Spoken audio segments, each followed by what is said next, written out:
Shakespeare's King Richard III and Al Pacino's Looking for Richard present contrasting portrayals of Richard's deformity, character, and pursuit of power, reflecting the divergent values of their personal, social, cultural, and historical contexts. While Shakespeare's play aligns itself with Elizabethan notions of divine retribution and predeterminism, Pacino's docudrama reframes and reimagines Richard's villainy within a modern moral framework, questioning whether his deformity shapes his evilness or even justifies it. Additionally, the representations of ambition and power differ significantly. Shakespeare's Richard is a very clearly Machiavellian leader, whereas Pacino critiques the nature of leadership itself.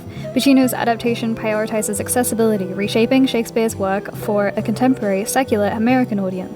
Through these divergences, the two texts reveal a fundamental collision in values, one rooted in providentialism and moral absolutism, the other in psychological complexity and postmodernism. Shakespeare's King Richard III presents Richard's deformity as both a sign of divine punishment and a mark of his innate villainy, reinforcing the Christian beliefs in providential justice that were popular in Elizabethan times. In his soliloquy, Richard says, "I, that am curtailed of this fair proportion, cheated of feature by dissembling nature, deformed, unfinished, sent before my time into this breathing world, scarce half made up." The use of visceral imagery, like in the words deformed and unfinished, and personification of nature as dissembling, puts forward the idea that his physical state is in fact divine punishment, aligning with the Tudor myth that depicted Richard as a predestined villain. The metaphor of being scarce half made up implies incompleteness, both physically and morally, reinforcing the idea that Richard's evil is innate. Shakespeare employs dramatic irony here. Richard blames nature for his condition, yet the audience understands it is as divine retribution for his future sins.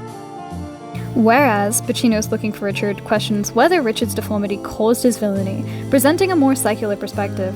Through interviews and Vox Populi, Pacino explores how social rejection shapes Richard's psyche. The documentary format allows for modern commentary, with actors debating whether Richard's evil is inherent or due to his circumstances.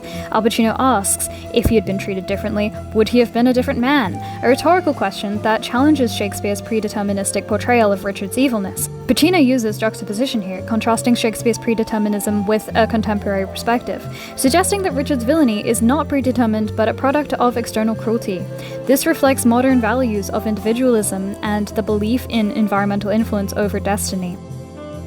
Shakespeare's Richard embodies Machiavellian ambition, pursuing power through unwavering manipulation and violence. His declaration, "and therefore, since I cannot prove a lover, I am determined to prove a villain," employs antithesis to contrast what could have been with what Richard believes he must become. The verb determined ironically suggests agency, yet his actions align with the Machiavellian ideology that he has no choice but to become a feared leader. Richard asides to the audience, "Plots I have laid to set my brother Clarence and the king in deadly hate." This reinforces his theatrical villainy through dramatic irony, making him a charismatic but unmistakably evil figure. Shakespeare's use of soliloquy ensures the audience is complicit in Richard's schemes, yet never sympathetic. Pacino, however, critiques this one-dimensional portrayal by examining power dynamics in contemporary leadership. Pacino questions whether Richard's ambition is purely villainous or a distorted response to his misfortune.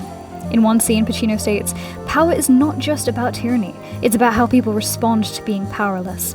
This commentary uses metaphor and reframes Richard's actions through a modern lens, where power is often gained through systemic manipulation rather than individual evil. The quote at the beginning of the film, "Who's gonna say action around here? Should I say it or should you say it?" And then Pacino going on to say it anyway. And the documentary's fragmented narrative, intercutting rehearsals and interviews, highlights the performative nature of leadership, suggesting that Richard's villainy is as much a performance as Pacino's own role is as director. This reflects postmodern skepticism towards absolute morality colliding with Shakespeare's moral absolutism. A key dissonance between the two texts is their approach to audience engagement. Shakespeare's King Richard III was written for an Elizabethan audience that believes in Christian values and the Tudor propaganda that presented Richard as absolutely malicious and evil. The play's structure, including Richard's downfall and Richmond's divinely fated victory, reinforces a moral system where evil is punished. However, Pacino's adaptation deliberately does not include Richmond's triumphant speech, which includes biblical allusion and the word God 3 separate times, such as in the quote, "Bury them in a manner appropriate to their noble births. By God's fair ordinance conjoined together, God, if thy will be so."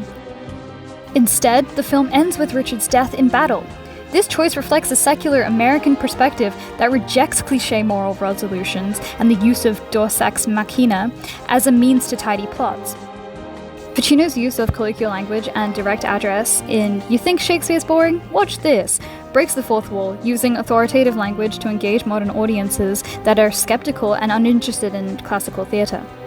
The omission of Richmond's speech is a deliberate narrative technique, denying the audience an orderly resolution and instead leaving them to question Richard's complexity. This aligns with contemporary audiences' preference for ambiguous, psychologically complex antagonists over clear-cut heroes and villains.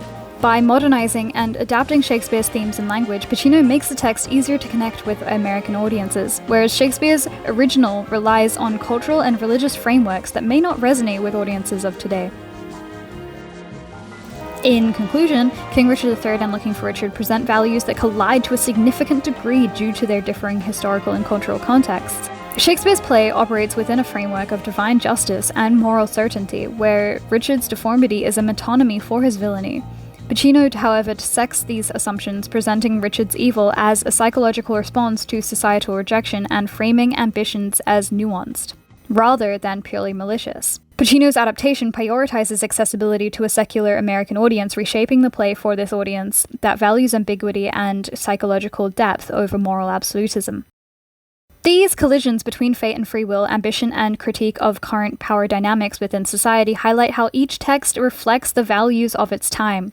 While Shakespeare's Richard is a story of divine retribution and the dangers of pursuit of power, Pacino holds a mirror up to contemporary power structures, challenging audiences to reconsider what real villainy is.